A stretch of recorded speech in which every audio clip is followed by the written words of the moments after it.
guys! Welcome back sa aking channel. So ngayon, tuturo ko sa inyo kung paano mag-register ng load promo gamit ang ating Gcash balance nang hindi ino-open yung ating Gcash app. Okay?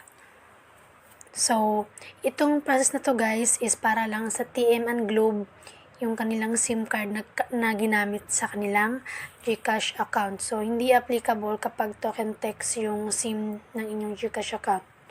So, una, punta tayo sa ating phone or dialer. And then, i-type nyo dyan, *143 number sign. And then, kung anong SIM card yung TM and Globe nyo.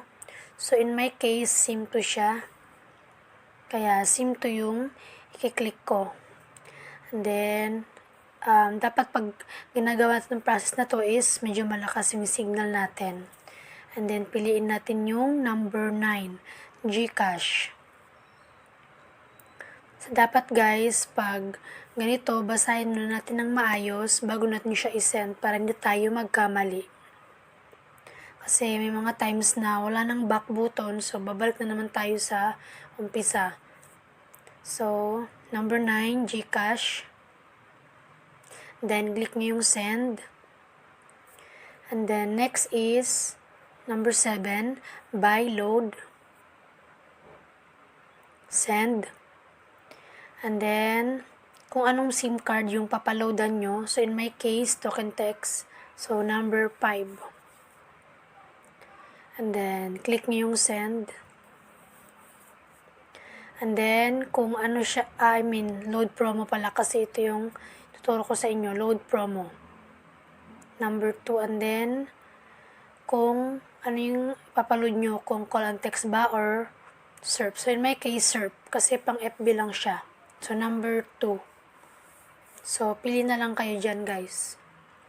And then, yung promo. So, TNT FB10 yung akin, number 1.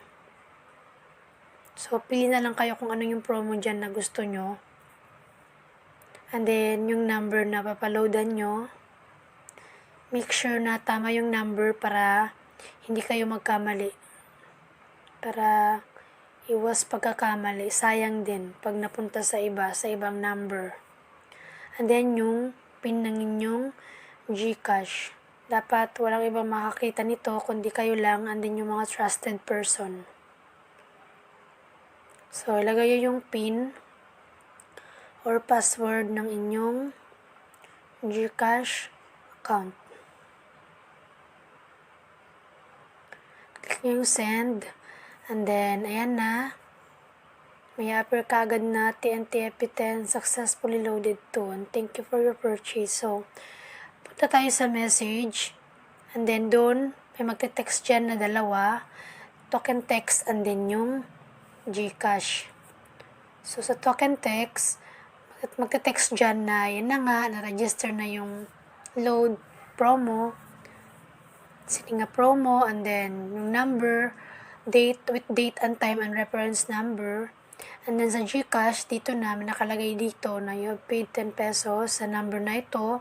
This day and date, this time and date pala. And then, kung magkaroon na lang yung balance nyo with the reference number. So, ganun lang kadali guys, mag-register ng load promo gamit ang ating Gcash balance nang hindi ino-open yung ating Gcash app. Basta TM and Globe lang yung SIM na ginamit natin sa ating Gcash account. So, itong process na to